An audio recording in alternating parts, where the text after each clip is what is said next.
We all love transfer season. It is one of the most wonderful times of the footballing calendar where you can end up with anything. Players you've never heard of, you're getting rid of those players you don't particularly like. It's a fantastic time to get players in, and you can always move on the players that you use less.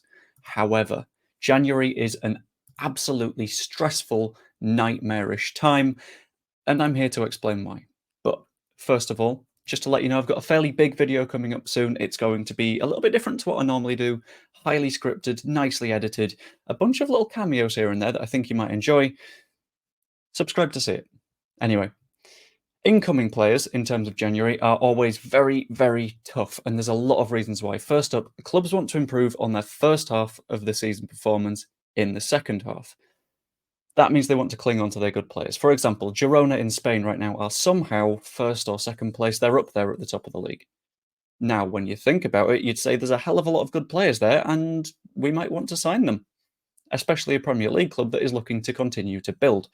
However, you need to consider that that side isn't going to want to let their players go with any ease in the slightest. The same applies for Bayer Leverkusen, who have Florian Wirtz, an absolute generational German talent. But Leverkusen are managing to fight Bayern Munich for the title, so why would they sell? And that means that at the end of the day, prices for these quality players absolutely skyrockets through the roof. And in the Championship especially, that makes things really, really difficult because budgets are already tight. Sorry about that. Arlo had a little bit of a whine because Kayla is currently out of the house. He's quite a needy boy at the moment. At the end of the day, that leaves lower level players as the only achievable targets for clubs like Leeds United at the moment. Maybe lower half Premier League that isn't getting. Yes, I did think you might want some cuddles. Or in the case of Nathaniel Adji, who we're looking at signing from a club in Sweden, less attractive division, shall we say. Sweden has also finished its season by now, so the mid-season issue isn't a thing. Now, going beyond that, there are some benefits to signing people in the loan market in this period. First up, players that don't have that many minutes so far this season might hunt for a loan, especially youngsters that are looking to develop and looking to improve. For example, there's a bunch of players at Chelsea that are potentially saying, there could be a move on for me here. Ian Matson's one of them, a left back. And he had an entire season at Burnley last year where he looked incredibly impressive. But for some reason isn't playing at Chelsea in spite of a left-back crisis. It could be a very good time to use the two remaining loan slots that Leeds United have and try and bolster the squad in that way. However, there are a lot of issues when it comes to outgoing players for clubs like Leeds United in a January transfer window. First up, players have had a lot of time to know their place. At the moment, we've played 26 matches of the season, at least at the time of recording, with 20 left to go. If you're a player that's played 4 or 5 or hasn't started for months on end, it could be really hard for the club to argue, yeah, you should be here. It'd be fantastic for you. We can make sure you get all the minutes that you want because you can't promise that. And in the case of Leeds United, it could lead to several different moves away. Ayling would be one example. He's not had minutes in a good while and he's towards the end of his career. I'm sure he wants to be playing football rather than just watching it. Charlie Cresswell at centre-back was promised a lot more football, presumably right before he signed a new deal at Leeds, and he didn't get it. And then you've got to consider Willy Nonto. Former Italy international isn't getting minutes in the Championship, and he has to feel like his ceiling is above that. Now you have to consider that, yes, it's January, so of course Leeds United can charge more for these players, but it's January for a Championship side.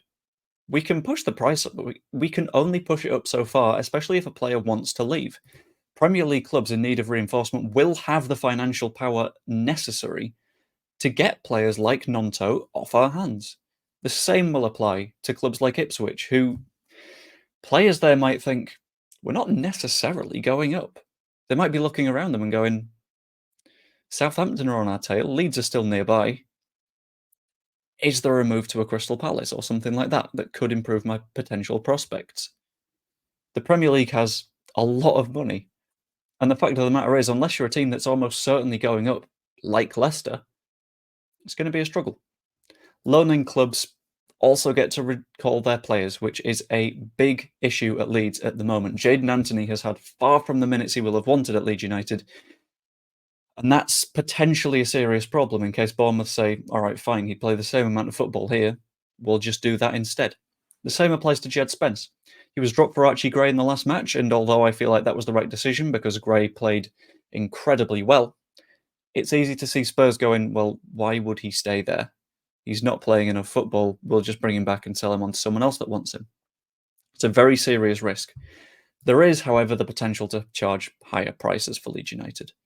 Clubs around us, such as Borough, who are potentially looking at Luke Ayling, might be forced to pay a little bit more money purely because we have the ability to say, well, what if we need him towards the end of the season? What happens when Gray and Spence get injured at the same time? Yes, there's Byron, but we're going to need Luke Ayling, and that's how we can say, pay us more money then, which will hopefully work. So ultimately, January is very, very tough when you're in the Championship. It's a little bit easier in the Premier League. It's not a fun buyer's market in the Premier League either, but a lot of the problems aren't present. We need to be highly strategic, but importantly, we need to find a very, very fine balance between our long-term strategic goals, and that includes things like budget, things like squad building, compared to our short-term needs, because they're not going to be the same thing, and they could actively work against each other in some cases. Anyway, hope you enjoyed the video. Let me know what you think down in the comments below. Who should we sign? Who do we need to sign? And what are the big pitfalls that are waiting for us this January? Like the video if you enjoyed, subscribe, and wait around for that longer video that I mentioned. It should be very fun. See you later.